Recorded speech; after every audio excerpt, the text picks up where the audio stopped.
Perkenalkan, nama saya Dominikus Fernando Augusto. Saya dari Prodi Pendidikan Bahasa Indonesia Universitas Muhammad Warman.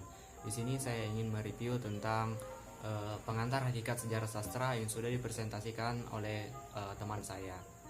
Terima kasih, selamat menonton.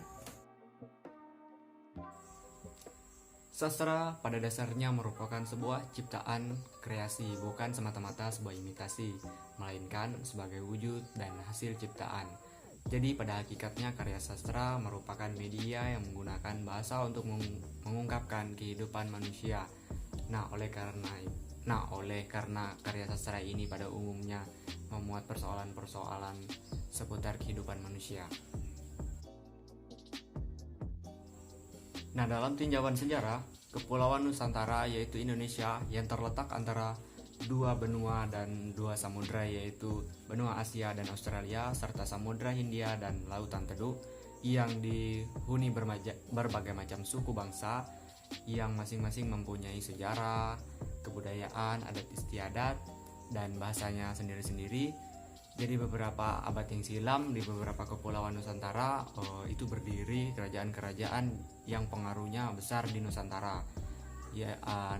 Itu ada di daerah Jawa, Sumatera, dan Semenanjung Malaka.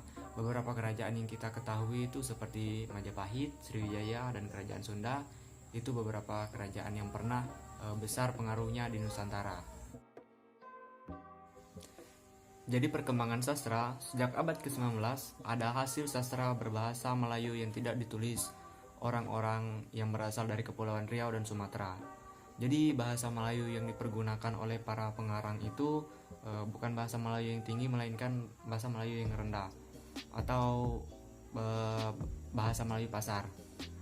Jadi hasil sastra Melayu yang ditulis dalam bahasa Melayu tinggi bukan main banyaknya, seperti hikayat, syair, pantun, dan karya sastra yang lain yang indah-indah yang sudah berabad-abad.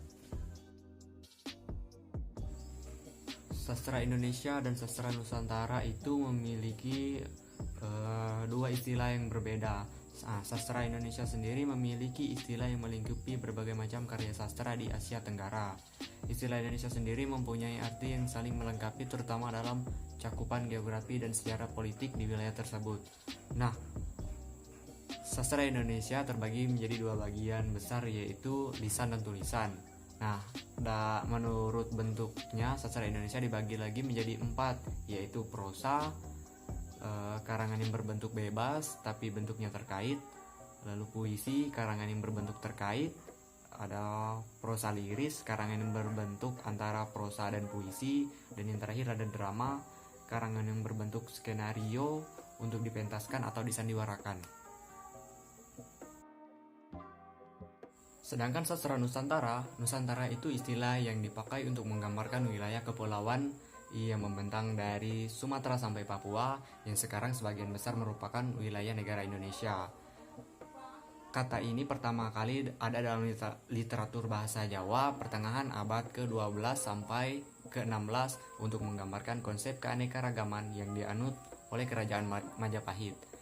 Setelah itu sempat terlupakan, namun pada abad ke-20 itu dihidupkan kembali oleh Ki Hajar Dewantara sebagai salah satu nama alternatif untuk negara merdeka pelanjut Hindia Belanda yang belum terwujud.